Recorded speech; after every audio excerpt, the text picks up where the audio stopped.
There is a kind of beauty that does not come from heaven. There is a kind of smile that is nothing but a decorated grave. Look at the ocean, it looks calm, it looks blue, it looks peaceful. But beneath that peace, there are teeth. Beneath that water, there are secrets that have stayed cold for 1,000 years. Listen to me carefully, the sea never goes to the market to buy meat, it waits for the one who thinks they are just going for a swim. This is the story of Mira and the wicked Corper. Before we reveal what happens next, a warm welcome to African Cinematic Tales.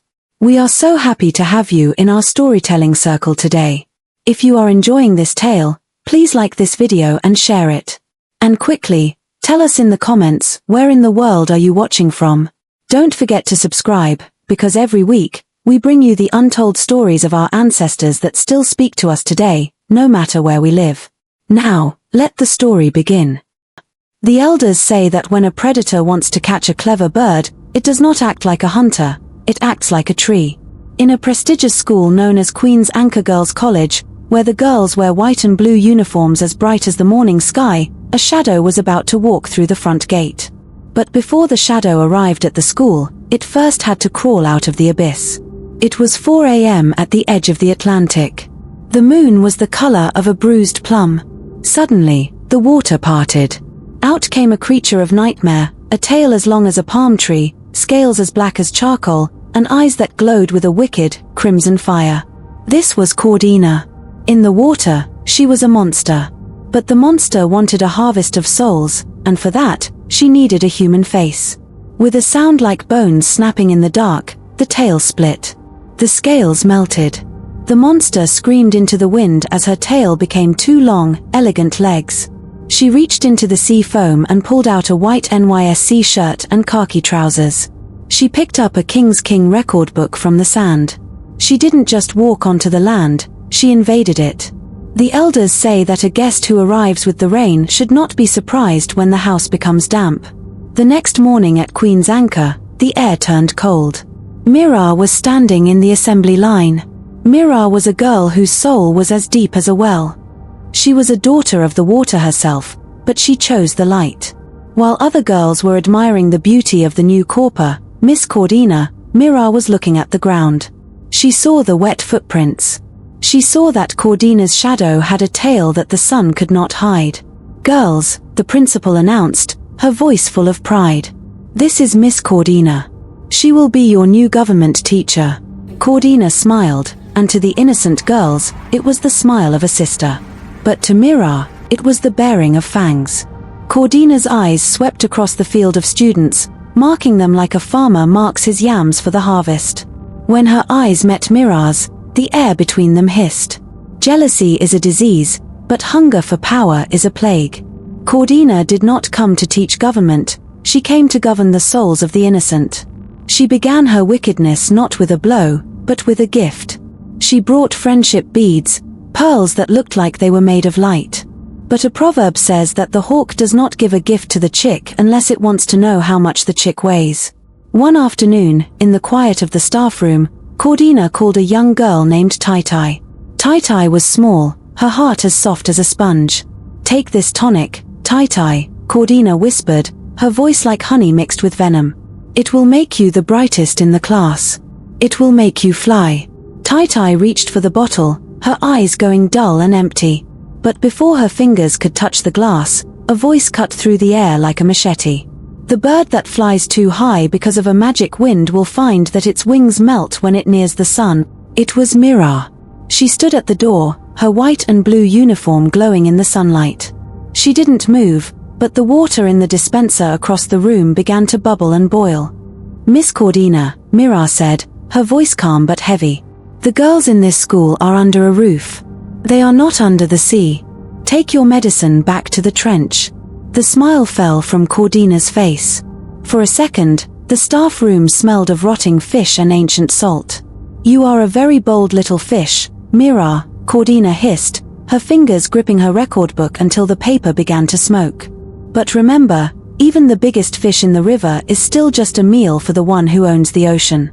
Mira did not flinch. The rock in the middle of the river does not fear the water. It has been there before the river started, and it will be there after the river dries. The battle line was drawn. The disaster was no longer coming, it was already inside the house. That night, the boarding house was silent, but the shadows were moving. Cordina was no longer wearing her khaki trousers. She was gliding through the hallways, her skin shimmering with a slime that never dried, heading straight for the room where Tai slept. She did not know that Mira was waiting in the dark. The elders say that when two elephants fight, it is the grass that suffers. But in Queen's Anchor, the grass was about to turn into a forest of fire.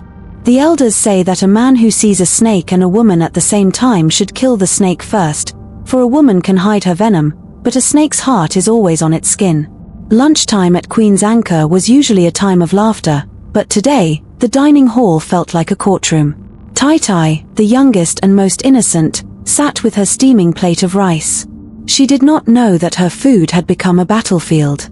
Across the hall, Cordina sat like a queen on a throne of shadows. She did not eat. She only watched.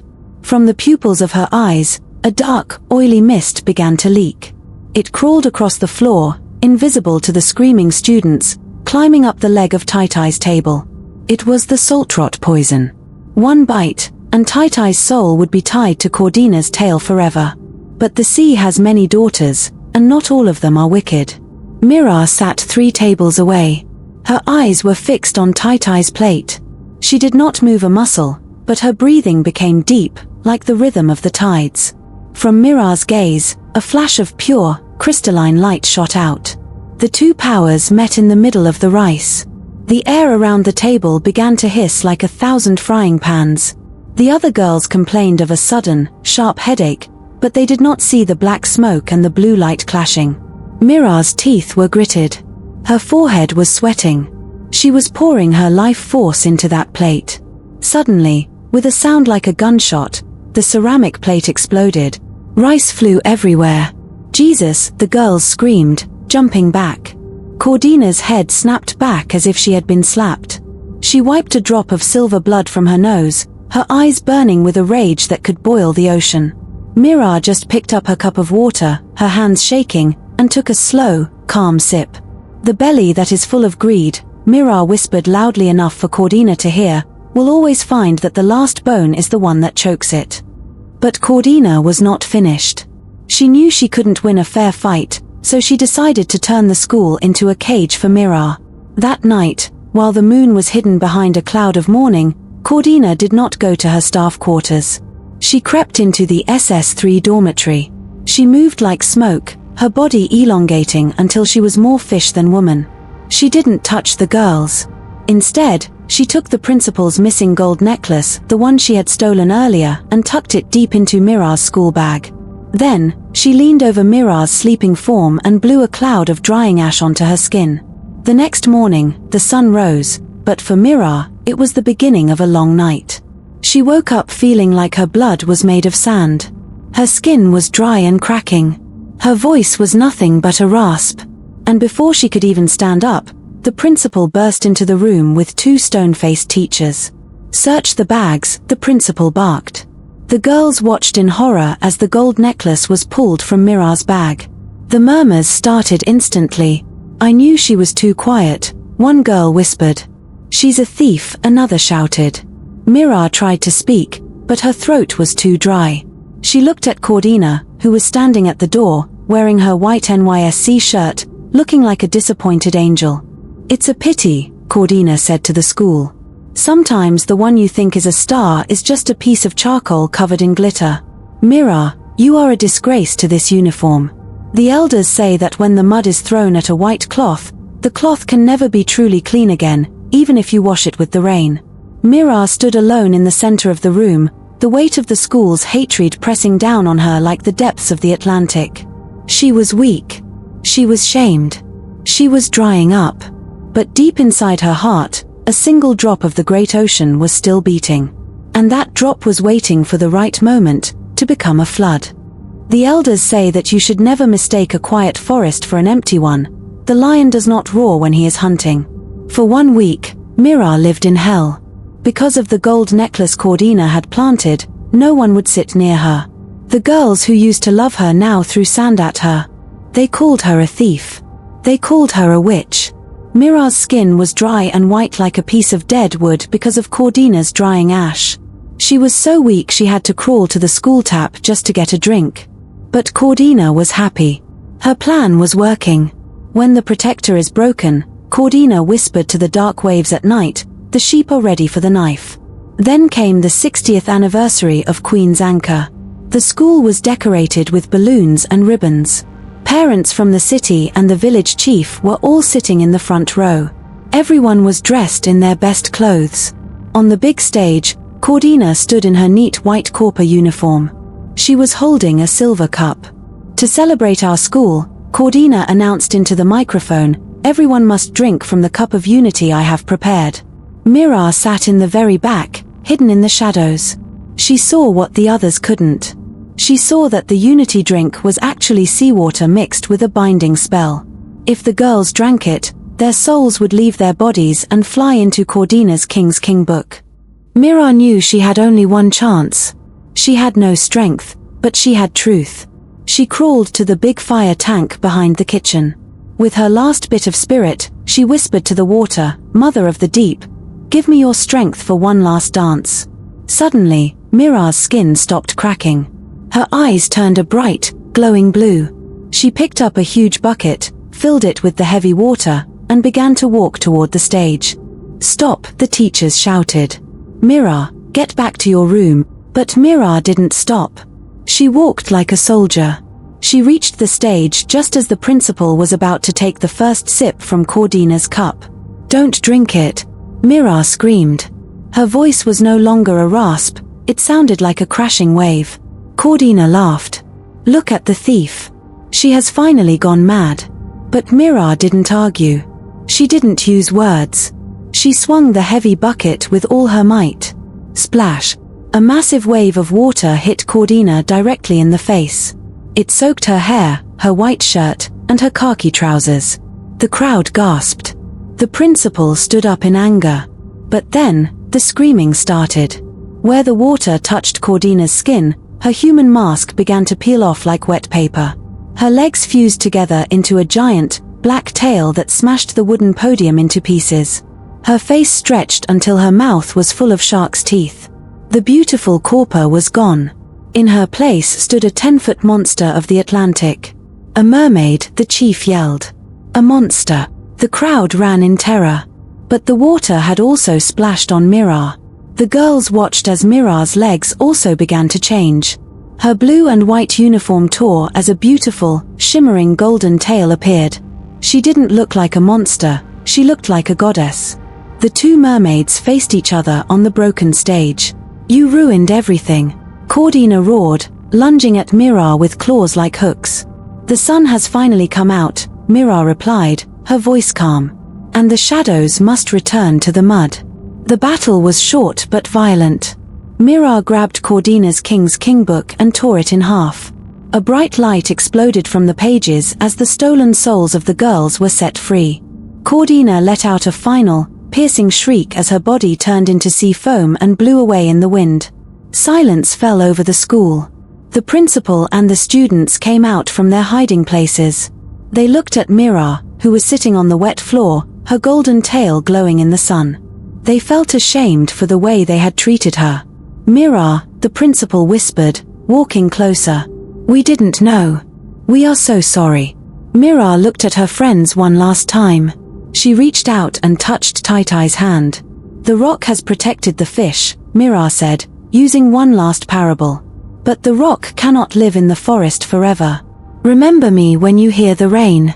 With a graceful move, Mira dragged herself to the school's deep pond.